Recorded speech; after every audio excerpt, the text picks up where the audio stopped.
(2026년 5월 30일) 이정훈입니다. 지금 사관학교 통폐합 문제 정치에 가려서 크게 이슈는 안 되고 있지만 상당히 심각합니다. 저는 사관학교를 통폐합하려는 이재명 정권 역적이라고 봅니다. 왜? 대한민국이 위기에 처했을 때 그 사관학교 나온 장교들은 목숨을 바쳐야 됩니다. 나라를 위해 죽을 준비를 하는 친구들한테 천대를 하니 그런 국가 지도자는 역적이 아니고 뭐겠습니까? 이러한 이재명 대통령 그리고 이재명 정권을 트럼프 대통령 또 미국 정부의 주요 공무원과 비교해보면 큰 차이가 납니다. 지금 미국의 부통령과 전쟁부 장관은 사관학교 졸업자들 기살리기 위해서 애를 씁니다. 놀라울 정도입니다. 자, 이재명 정권은 왜 사관학교를 통폐합하려고 할까요? 그거는 간단합니다. 그들이 선거에서 이겼다는 것, 그래서 권력을 전리품으로 보는 겁니다. 선거에서 이겼으면은 대한민국을 책임지고 자기가 국민 주권 정부라 그랬죠. 그러면 국민을 위해서 봉사를 해야 되는데 그게 아니고 이거는 전리품으로 얻은 거니까 내가 마음대로 하겠다. 그래서 스타벅스 불매운동 같은 독재를 하는 겁니다. 이러한 정권은 국민이 찍어내야 된다. 저는 이렇게 봅니다. 아니면 혹독하게 고통을 줘서 깨닫게 하거나. 우선 하나씩 설명을 드리겠습니다. 미국 공군사관학교 졸업식에 대통령이 가지 않고 벤스 부통령이 갔습니다. 근데 상당히 재밌었던 모양이에요. 우리나라 사관생도 졸업식 또는 이제 초급장교 인관식에 가보면 좀 엄숙하게 하는데 미국은 엄숙하게 할 때는 굉장히 엄숙하게 하는데 또 재밌게도 합니다. 네. JD 벤스 부통령이 참석했어요. 그런데 연설에서는 무슨 얘기를 했느냐? AI를 얘기했습니다. AI. 네. 어제 방송에 말씀드렸지만은 시가총액 1조 달러가 넘는 기업들 거의 90%가 AI와 관련된 회사들입니다. AI가 지금 세상을 확 바꾸고 있습니다. 산업혁명, 아니면 그 이전에 농업혁명, 그 다음에 뭐 종교개혁, 대항해, 같이 이 인류의 역사를 바꾸는 역할을 하고 있다고 보입니다. 근데 이것이 앞으로의 미래전도 확 바꾸겠죠. 그 AI 중요성을 이야기하면서 자, AI가 판단을 해야 되느냐 아니면 AI를 만든 인간이 판단해야 되느냐라고 하면서 이 초급 장교들의 책임과 역할을 강조하는 연설을 했습니다. 우리 선조들의 도덕적 가치에 부합하려면 미국의 공군 장교들은 기계가 아닌 인간임을 인정해야 된다. 그리고 결정을 그 인간이 해야 된다라고 연설을 했습니다. 그리고 난 다음에 미국 공군사관학교 한 900명, 한 1000명 정도 졸업하죠. 그 생도들하고 전부 다 일일이 악수를 했습니다. 뭐 우리나라도 그렇게 합니다. 근데 악수를 하고 격려도 하고 본인도 이제 거수격려를 하고. 근데 그 와중에 한 생도가 이제 미국도 이제 졸업식은 이제 좀 파격적인 면이 있으니까 생도가 부통령하고 인사하고 내려오면 자기네끼리 막 가슴 탁 부닥치고 인사합니다. 좀 기들이 세죠. 미군 해서생도들, 해군 초급장교들이 상당히 기가 셉니다. 그들이 사건도 많이 치죠. 그런데 그 생도하고 부통령이 가슴 박치기도 하고 막 웃고 난리였어, 난리. 그러니까 이 장교들, 20대 초반의 장교들 기를 팍 살려주는 거예요. 나중에 이 친구는 내가 미국 부통령하고 가슴 박치기 했다. 떠들 거고. 네. 왜 이렇게 미국은 사관생도 졸업자들의 기를 살려줄까요? 또 하나 흥미로운 게 지난 23일 날 미국 육군사관학교 졸업식이 있었는데 여기에는 헤그세스 국방부 장관이 참석했습니다. 부통령이나 대통령이나 그리고 국방부 장관은 미국의 통수권자죠. 트럼프는 못 갔어요. 근데 이때 헤그세스가 진짜 명연설을 합니다. 헤그세스가 연설을 굉장히 잘해요. 지난번 미국의 모든 장소들을 불러놓고 한 연설도 명문인데 이번에 웨스트포인트 졸업식 연설도 명문입니다. 명문. 내 역할은, 국방부 장관의 역할은 어려운 결정을 내릴 때, 규정을 집행할 때, 호감도보다 전투력을 더 우선시할 때 여러분의 손을 자유롭게 만들고 여러분을 지지하는 것입니다. 라고 그랬습니다. 즉 국방부 장관인 전쟁부 장관인 나 헤그세스의 역할은 무엇이냐? 이 육사 졸업한 여러분들이 어려운 결정을 내릴 때 또 어떤 규정을 집행하려고 할 때, 그리고 누구누구하고 친한 인간관계로 봐주고 하는 게 아니라 딱 이기기 위해서 전투력을 우선시할 때, 바로 여러분들의 손을, 장교들의 손을 자유롭게 만들고 여러분을 지지하는 게 국방부 장관, 전쟁부 장관의 역할이다라고 강조했습니다. 그러면서 이 말을 날립니다. 이거 정말 뼈대 있는 말입니다. 법률가들이 대대를 지휘하는 것이 아니다. 법률가들이 대대를 운영하는 것이 아니다. 지휘관들이 운영한다. 사령관들이 운영한다. 커맨더. 워싱턴 DC 에어컨이 가동되는 사무실에서는 결코 경험할 수 없는 전투의 한복판에서 순식간에 내려야 하는 결정을 해야 되는 여러분을 나는 장관은 지지할 것이다 그랬습니다. 자, 대한민국 군이 지금 초토화되고 있죠. 이게 시작이 된 거는요, 김영삼이가 문제입니다. 하나회를 한다고 해서 군인들을, 싸울 수 있는 군인들을 때려잡았죠. 그들이 정치적 군이라고 해서 때려잡은 건 뭐 그렇다 칩시다. 그 다음에 노무현이가 들어서서 뭘 했는가 하면은, 노무현 씨가 변호사잖아요. 그래서 우리가 사회는 법치를 하지 않습니까? 법을 만들어 놓고 그 법 안에서 자유를 주는 거잖아요. 이해되십니까? 법치. 그걸 흔히 민주정의라고도 표현하는데 법치입니다, 법치. 막 감정에 의해서 하지 말고. 그건 독재가 되니까. 그거를 원용해서 노무현 대통령이 군도 법치를 하려고 그랬어요. 그렇게 되면 누가 군에서 최고 사령관이 되는가 하면 군 법무관이 됩니다. 그 사령관이 뭐 하는 것도, 당신 이거 월권이야 하고 탁 잡으면은 체포가 되는 거예요. 그럼 뭐가 힘을 쓰느냐? 수사기관인 군의 헌병, 지금은 군사경찰이죠. 그 다음에 비밀경찰인 기무사, 지금은 없어졌죠. 보안사, 이런 게 힘을 씁니다. 그리고 그 위에 이 수사기관을 지휘하는 군 검찰이 힘을 쓰면은, 그러면 그 법으로 통치하게 되고 그 사이에서 군인들이 요리조리 살아가는 겁니다. 그거는 싸우는 군대가 아니라 살아가는 군대가 되는 거죠. 지금 우리는 사회에서 법이 만들어져 있습니다. 그 법을 행정적 차원에서는 검찰이 쫙 지켜보고, 그 다음에 실질적인 무대에서는 경찰이 쫙 지키는 거죠. 물론 행정부처도 하지만 그 사이에서 법을 지키면서 여러분들이 각자 자유를 누리면서 돈벌이를 하고 사는 겁니다. 근데 요거는 요 안에 사는 거고, 전쟁이라고 하는 거는 법이 없는 세상에 나서 적과 싸우는 거니까 법치를 적용하면 안 돼요. 근데 노무현이 하려고 그랬다고. 여기에 결사항전했던 사람이 남재준 육군참모총장입니다. 군대에서는 가장 유명한 게 제수대대인데, 전쟁에 이기려면은 목숨을 거는 사람이 필요하잖아요. 그러니까 거래를 해야 되지 않습니까? 사형수, 무기수 이런 범죄인들을 너희들 이거 싸우면은 죄를 사해주겠다. 싸워서 이기면. 그래서 무기를 줘서 적과 싸우게 합니다.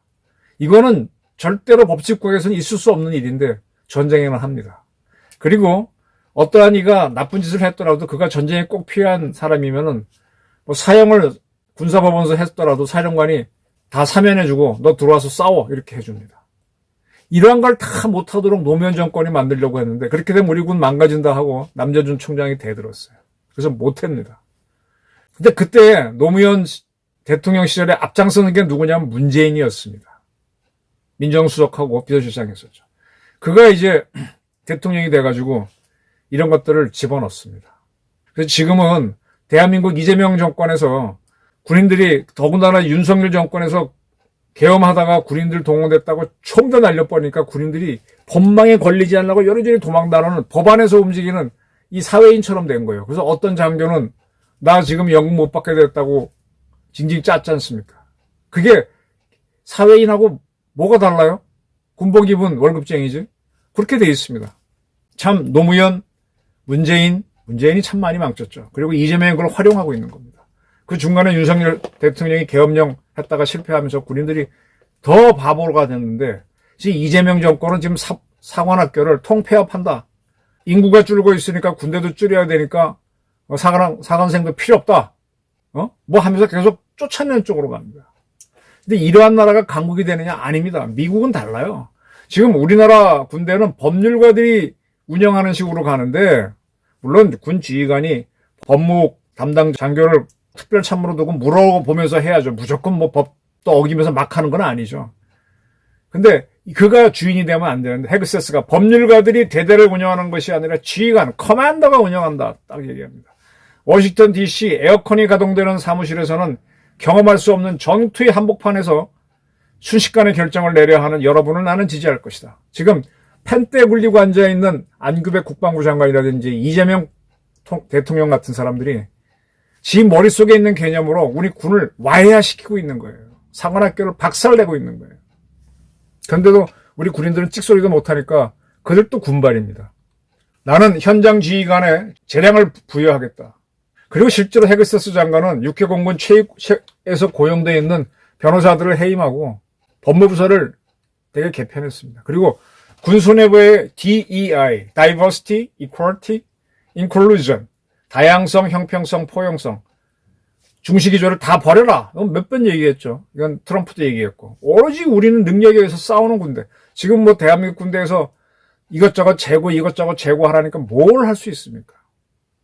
이렇게 장교의 길을 키우고 사관학교 생도의 길을 키웁니다.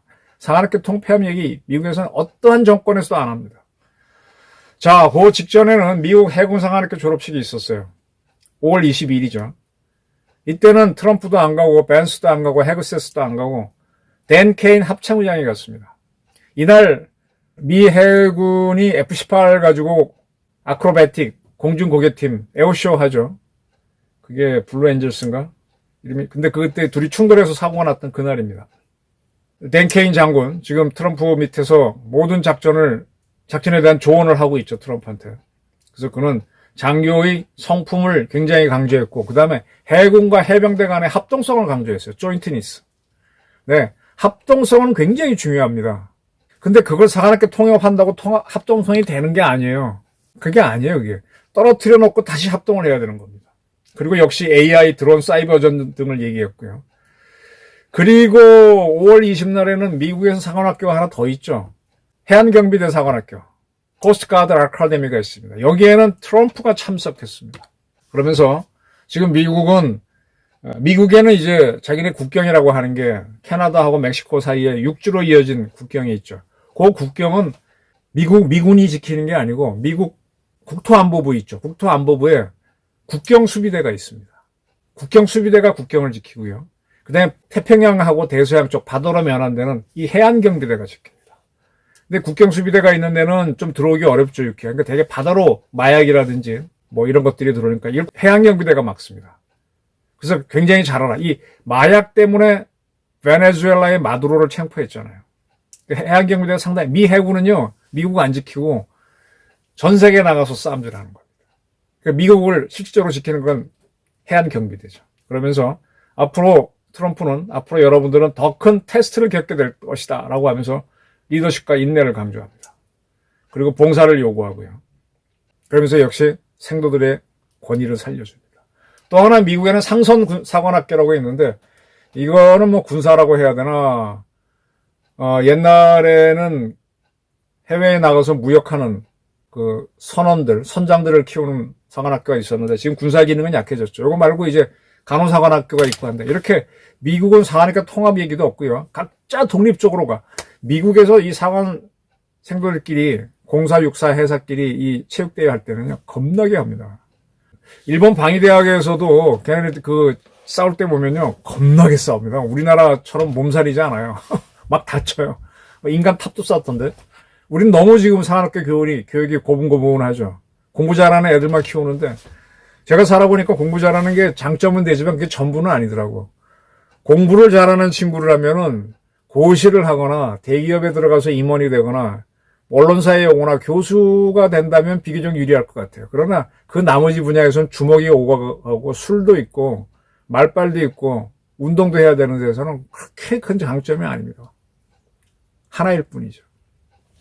그래서 미국은 기를 키웁니다. 근데 우리는 지금 사관학교 교육이 너무 범생이를 키워서 문제죠.